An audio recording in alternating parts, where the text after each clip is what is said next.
Praise the Lord. అనంత జ్ఞానియగు యేసుక్రీస్తు ప్రభుల వారి పరిశుద్ధ నామములో మీరందరూ దైవ జ్ఞానము కలిగి విస్తరించుదురు గాక. ఈ దినపు యేసయ్య జీవపు మాట ప్రసంగి పుస్తకం 10వ అధ్యాయం 10వ వాక్య భాగం. కార్యసిద్ధికి జ్ఞానమే ప్రధానము.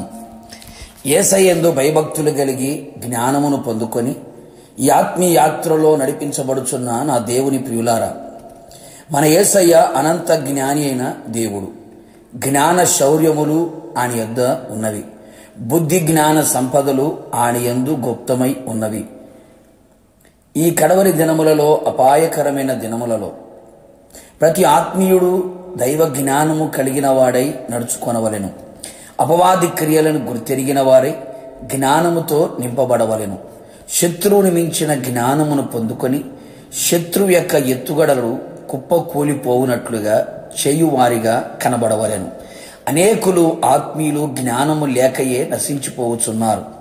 తమ మట్టుకు తామే జ్ఞానులమని గర్వించి నాశనమగుచున్నారు. సాతాను ఉరిలో చిక్కుకొని నష్టపోవచ్చున్నారు. జ్ఞానము లేని వారిగా మనం ఉండకూడదు. ఈ లోక జ్ఞానము కాదు గాని, దయ్యముల జ్ఞానము కాదు గాని, పైనుండి దిగివచ్చే దైవ జ్ఞానమును పొందుకొని ఆత్మ సంబంధమైన జ్ఞానము గలవారమై ఈ ఆత్మీయ యాత్రలో ముందుకి కొనసాగెదము. దినములు చెడ్డవి గనక సమయమును పోనివ్వక అజ్ఞానుల వలె కాక జ్ఞానుల వలె నడుచుకొనేదము. యుద్ధాయుధముల కంటే జ్ఞానము శ్రేష్టము.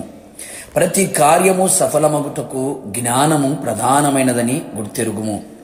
వ్యక్తిగత జీవితంలో, కుటుంబ జీవితంలో, ఆత్మీయ జీవితంలో కట్టుకొని స్థిరపరచబడినట్లుగా జ్ఞానము చాలా అవసరమై ఉన్నది.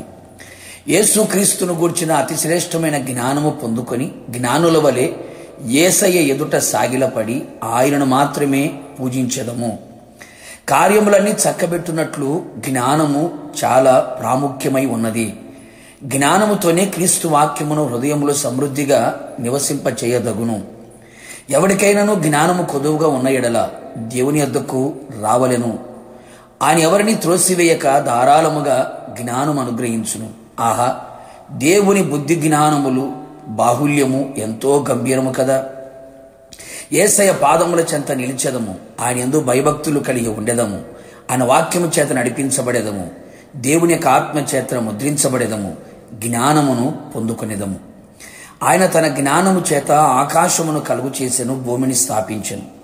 ఆయన జ్ఞానమునకు మితి లేదు. జ్ఞానము లేనివాడు ఆయనను విసర్జించెదరు కదా. కావున దేవుని బిడ్డలారా, ప్రతి విషయములో సమయోచితమైన జ్ఞానము కలిగిన వారమై ఈ ఆత్మీయ జీవితములో, ఈ ఆత్మీయ ప్రయాణములో మన ఆత్మీయ జీవితాన్ని కాపాడుకుంటూ ఆయన ఆర్భాటముతోనూ ప్రధాన దూత శబ్దముతోనూ దేవుని బోరతో మధ్యాకాశములకు వచ్చినప్పుడు ఆయన మనము ఆత్మ చేత ఎదుర్కొనేదము. యుగ యుగములు ప్రభువుతో కూడా నిలిచి ఉండేదము. ప్రార్థన. కృపాసత్య సంపూర్ణమైన నా ప్రియ పరలోకపు తండ్రి, నీ పరిశుద్ధమైన పాదములకి స్తుతి స్తోత్రములు చెల్లించుచు ఉన్నాం. మీ అపారమైన ప్రేమ చేత, మీ ఉచితమైన కృప చేత మరొక్కసారి మమ్మల్ని సజీవులుగా ఉంచి మాకు ఏది ఆత్మీయ జీవితంలో అవసరమై ఉన్నదో మీరు తెలియపరిచారు. ప్రతి కార్యము సఫలం అవ్వడానికి జ్ఞానము ప్రధానమైనది అని సెలవిచ్చారు. ఆ జ్ఞానము మీ ద్వారా మేము పొందుకున్నట్లుగా మీ ఆత్మచేత నింపబడి మీ యందు భయభక్తులు కలిగి మీ వాక్యము శాసనముల ద్వారా జ్ఞానము అనుభవించున్నట్లుగా కృప దయచేయండి. ప్రతి ఒక్కరు దైవ జ్ఞానము కలిగి ఆత్మ సంబంధమైన జ్ఞానముతో నింపబడిన వారై మిమ్మల్ని మాత్రమే సేవించి, ఆరాధించి, పూజించి మీదుట నిలిచి ఉండే కృపను దయచేయమని, మీరు త్వరగా రాబోతూ ఉండగా మేమంతా పెళ్లి కుమార్తెగా సిద్ధపడి మిమ్మల్ని ఎదుర్కొన్నట్లుగా అట్టి జ్ఞానమును మాలో విస్తరింప చేయమని యేసు పేరట వేడుకొని పొందుకొని ఉన్నాము తండ్రి, ఆమెన్. నిశ్చయముగా మీరును మీ కుటుంబ సభ్యులందరూ జ్ఞానవంతులుగా మార్చబడి జ్ఞానములు విస్తరించుదురు గాక. God bless you.